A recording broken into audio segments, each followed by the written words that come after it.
I want to bring now some examples of the pitfalls of L'Hopital's rule.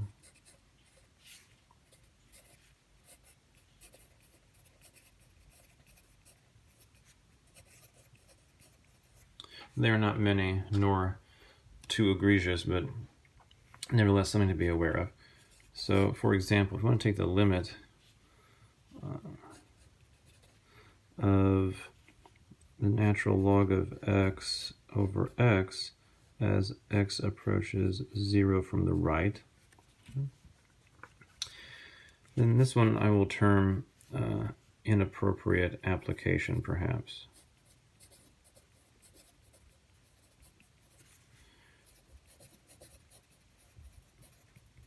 It happens often that people will apply L'Hopital's rule when it's not really applicable.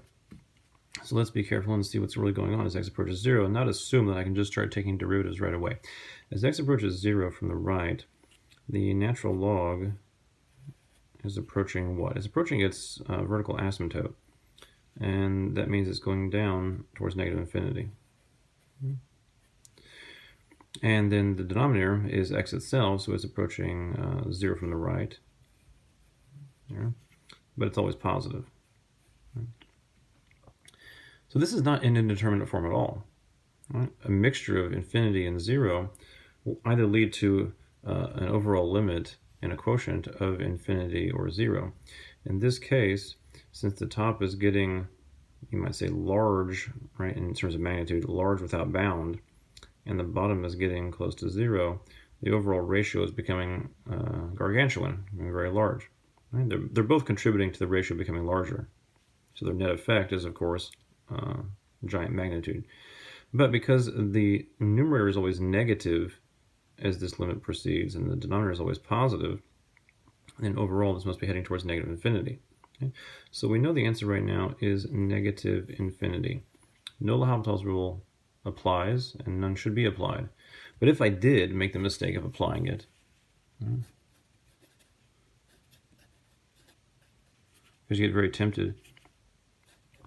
You see these types of structures, you see quotients, and also if you're in that section and the book is trying to trick you perhaps or something, if I apply L'Hopital's rule, then taking the derivative of the top and bottom separately, you would get 1 over x over 1, which then is the same as just 1 over x.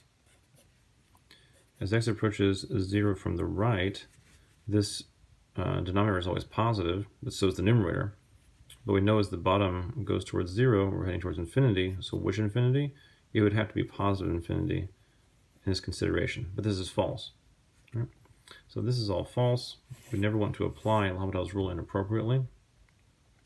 And we should always examine and ensure that it's a true indeterminate form before you apply L'Hopital's rule in that way. So too, if we had something like the limit as x approaches infinity of x over the square root of x squared plus 1, okay?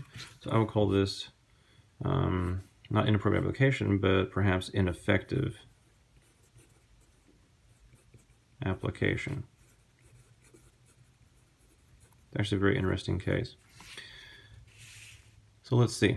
As x proceeds towards infinity, the numerator is heading towards infinity, and the bottom is becoming infinite squared plus 1. That's just getting bigger and bigger, and the square root's not going to curb that whatsoever.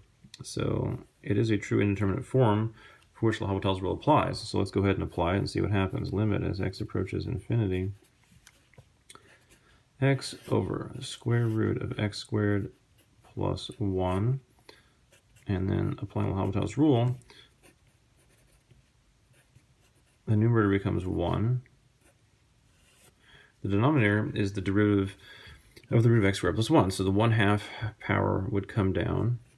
The inner function x squared plus 1 stays the same, it's negative 1/2 now for its new power. And I take the derivative of the inner function x squared plus 1, and I get 2x. Okay, if we clean this up, right, the 2's certainly cancel here, but cleaning up even further, will reveal something problematic. You're going to get, it turns out, exactly the reciprocal of what you started with. The original is x on root x squared plus 1. This is now root x squared plus 1 on x. And since they're both heading towards infinity, we're stuck with our indeterminate form again. So one might just say, well, apply L'Hopital's rule again. Okay? If we do that, what will happen is that we will arrive at taking derivative top and bottom again, which is true. You know, you can do that. It's not illegitimate. But it will turn out, it will cycle right back around to what you started with originally.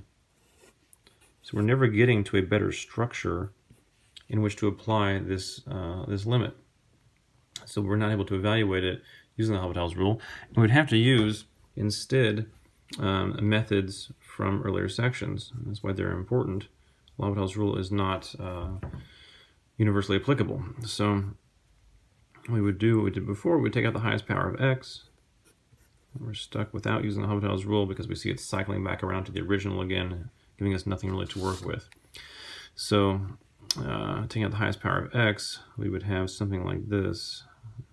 X, sorry, factor out from the top. It's a little bit unnecessary to write it like that, but just to show what we're doing, factoring off the highest power. And down here, we saw before, that factoring out the highest power would leave us with something like this. Now 1 plus 1 on x squared there. But the magnitude of x, as long as x is positive, which it is in this case, is the same as x itself. So because I'm heading towards positive infinity, these two cancel directly. And now this ratio will head towards 0, as we've shown before, and we get 1 over 1 is 1. So it did take previous techniques to solve this problem. Even though L'Hopital's rule applies, because it's an indeterminate quotient, nevertheless it's ineffective.